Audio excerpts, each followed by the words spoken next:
Já vamos começar esse vídeo quebrando uma ideia que as pessoas têm toda vez que a gente usa a expressão origem psicológica ou a palavra psicogênica. Muita gente tem ideia de que aquilo que é de origem psicológica, portanto, é porque não é verdade ou não existe, ou aquele sintoma a pessoa tá inventando. A gente vai quebrar logo isso, né, gente? Porque estamos aí num século em que já não é possível falar das emoções dessa maneira. Inclusive, aqui no canal, já vi uma pessoa comentando o seguinte: tá bom, eu sei que é da ansiedade, mas eu sinto mesmo, é verdade, eu sinto. Não, ela sente, tá tudo bem, é real, você sente. E eu estou quebrando logo isso no início desse vídeo, porque nós vamos falar sobre tosse de origem psicológica, também chamada de tosse psicogênica, e há um termo mais novo que você vai aprender aqui hoje sobre essa tosse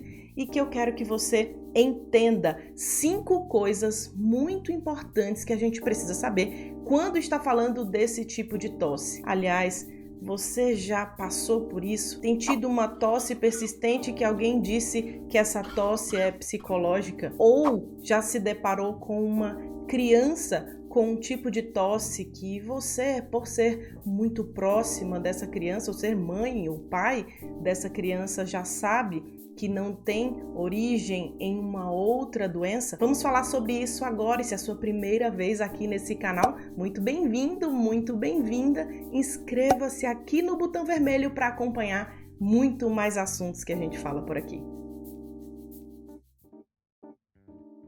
Tosse psicogênica é o termo que a gente utiliza para uma tosse persistente que não tem uma origem óbvia e que pode-se suspeitar da origem emocional dessa tosse. Mas isso não significa que a pessoa tem um transtorno mental pela existência dessa tosse. Inclusive, falei para você que iria atualizar sobre esse termo, então, desde 2015, um outro termo tem sido utilizado, especialmente pela Associação Americana de Médicos do Tórax, que trabalham nesse assunto, né, que estabelece esse assunto, para que o termo ande em conjunto com o DSM, que é o Manual de Diagnósticos em Psiquiatria. Então, hoje a gente chama de síndrome de tosse somática. Somática tem a ver com soma, que tem a ver com corpo. Então, traduzindo isso, uma tosse que, na verdade, é um sintoma associado a algo de origem emocional, em que o corpo traduz esse sintoma.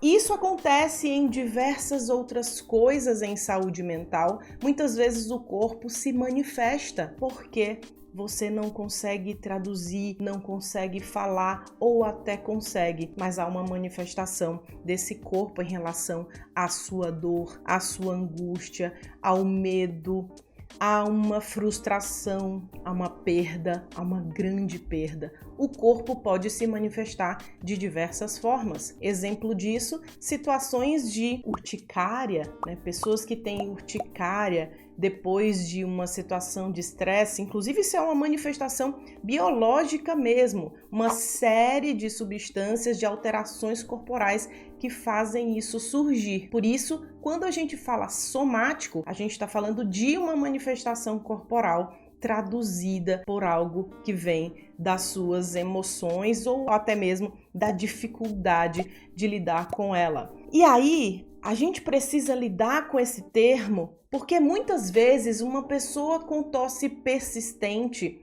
já foi inclusive investigada de diversas formas. Como dizem os pacientes, já foi virado de cabeça para baixo e ninguém descobre o motivo dessa tosse. Tradicionalmente, tosse persistente é muito comum em doença do refluxo gastroesofágico, em asma, especialmente asma do adulto, que pode não ter mais crises significativas, mas a pessoa pode ter uma tosse seca persistente. Acontece também em bronquites não asmáticas e ainda por situações ambientais, por uso de cigarro ou contaminação no ambiente, dependendo da cidade que a pessoa mora, ela tem uma probabilidade maior de ter manifestação de tosse persistente, mas existem também outras causas, inclusive causas medicamentosas, como uma pessoa que toma captopril, que é chamado de inibidor de ECA, que é uma enzima conversora aí que a gente tem no organismo e que pode gerar tosse. Então já é uma dica, se você usa captopril ou primos dele e tem uma tosse persistente, pode ser essa a causa da sua tosse. Mas pensando que uma pessoa já excluiu isso, inclusive alguém que não teve aí diagnóstico de COVID, ela tem que pensar em duas coisas. A primeira, COVID longa, um resultado aí pós-infecção, né, pós-resolução da parte aguda da infecção. Muita gente experimentou isso, uma tosse seca, persistente, que não passava com antitussígenos normais. Os xaropes tradicionais aí, inclusive a gente viu se esgotarem nas farmácias, né? Ninguém conseguia mais encontrar xaropes para tosse e mesmo tomando, muita gente não conseguiu resolver a tosse, é como se ela tivesse se resolvido sozinha. Inclusive a gente viu aí na internet muitos memes ligados a aniversário de tosse, né? Eu fui uma das pessoas que ficou com tosse depois de Covid e que depois a coisa foi passando e frequentemente a gente tem até uma exacerbação da tosse se a pessoa já é alérgica, se já tem questões ligadas à rinocinusite. Então, são pessoas que podem apresentar exacerbação de tosse novamente. Mas o nosso assunto aqui é aquilo que tem origem psicogênica. E antigamente se associava a tosse de origem psicológica, e nesse caso aqui a tosse somática, o nome que a gente vai falar aqui, a uma tosse muito parecida com uma buzina, ou uma tosse que parecia um latido, sabe? Como se fosse um cachorro latindo, daqueles cachorros bravos, não é? Um latido daquele mais agudo, não. Uma tosse parecida com isso, mas isso não é real, tá, gente? Isso já caiu por terra, então essa associação de que a tosse de origem psicológica parece uma grande buzina ou um latido e prevalece aí de dia, reduzindo de noite, isso não é mais aceito. Então existem 5 coisas importantes que a gente precisa pensar sobre essa tosse. A primeira coisa é que se tem que excluir causas orgânicas, causas que o pneumologista aí trata e investiga profundamente para saber se tem ali uma causa no pulmão, uma causa em outras regiões aí e que possam ser, obviamente, diagnosticadas. No caso da tosse somática, a primeira coisa que a gente precisa saber é que existe sim uma associação com quadros ansiosos, com quadros depressivos e quadros de estresse, mas a presença desses diagnósticos, por exemplo, um transtorno de ansiedade generalizada, um transtorno depressivo maior, não é condição para se dizer que a tosse é somática, que a tosse é de origem psicológica. Então, uma pessoa pode ter uma tosse de origem somática sem ter esses diagnósticos. Aliás, vamos aqui fazer um parêntese que é muito frequente. Pessoas que tenham transtornos mentais, algum diagnóstico, tudo já se relacione a esse diagnóstico. Isso é um cuidado que a gente tem que ter, porque pode-se cometer um grande erro pensando que algo é da ansiedade ou é do quadro depressivo. Mas precisamos saber que a tosse somática está relacionada também a isso. É um cuidado que a gente precisa ter. Então, primeiro, excluir todas as causas. A segunda, não precisa ter esse latido estridente ou essa manifestação como eu caracterizei para ser tosse somática. Terceira coisa, o critério diagnóstico não exige que a pessoa tenha qualquer, e aí não só ansiedade e depressão, qualquer diagnóstico psiquiátrico anterior. Para se fechar um diagnóstico de tosse somática, não quer dizer que a pessoa já tenha tido ou tenha um diagnóstico de transtorno mental nesse momento, mas a presença dele faz a gente pensar mais sobre isso, especialmente na infância, né? A tosse da criança tem muitas manifestações ligadas a dificuldades que a criança pode ter na escola, uma vivência vivência que ela não consegue manifestar, então a tosse pode aparecer aí como uma representação, tanto sintomatológica quanto simbólica do emocional daquela criança. E o adulto também pode ter isso. A quarta coisa é que existe o que a gente chama de tosse de tique. Já ouviu falar em tiques? Tiques vocais ou tiques de movimento, né? A pessoa que pode ter um tique, isso é um quadro que pode estar associado a quadros, inclusive os mais graves, né? Em neurologia, em psiquiatria, a gente tem quadros mais graves. Se você quiser que a gente fale um pouco mais de tiques e síndrome de Latourette, que a gente chama, a gente pode também falar disso mais tarde aqui no canal. Mas a tosse de tique, a gente tem um incentivo aí da Associação Americana de Médicos do Tórax para usarmos o termo tosse de hábito até se esclarecer exatamente o que de fato acontece, porque existem critérios para se pensar em tique de fato. Mas há uma questão importante que é: pessoas que têm tosses crônicas por outros motivos, como por exemplo hipersensibilidade laríngea ou outros quadros, podem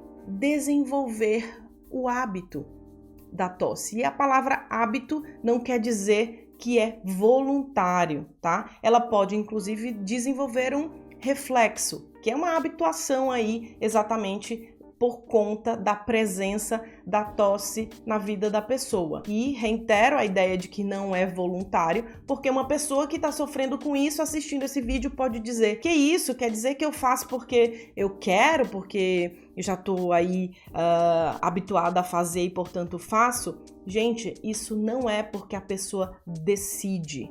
Isso é uma dificuldade que pode acontecer também depois de muito tempo de tosse. E aí o quinto ponto importante é que o sofrimento psicológico pode ocorrer secundário a uma vivência de tosse crônica por diversos motivos. Então, a pessoa pode desenvolver um quadro de sofrimento psíquico secundário à tosse, porque inicialmente eu falei aqui da tosse secundária ao sofrimento psíquico, mas também o inverso é verdade.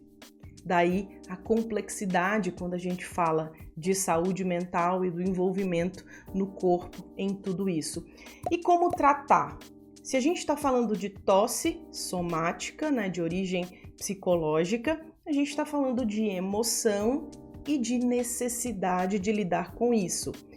Podem ser necessários 2 profissionais para esses quadros quando ela é cronificada e persistente: o fonoaudiólogo, por conta da movimentação da região laríngea, tudo que envolve a tosse, e também o psicólogo, especialmente a terapia cognitivo-comportamental, e claro que uma abordagem também do pneumologista se for necessário. Muitas vezes tratando a tosse com recursos, com remédios, mesmo sabendo do envolvimento psicológico que tem a tosse, o paciente melhora. Daí a importância também da avaliação completa desse indivíduo, observando se tem aí o componente emocional, o componente pulmonar, se ele for presente, porque a existência de uma tosse ligada a fatores emocionais não exclui a possibilidade da existência de outros fatores que podem existir na vida dessa pessoa. Por isso, esses critérios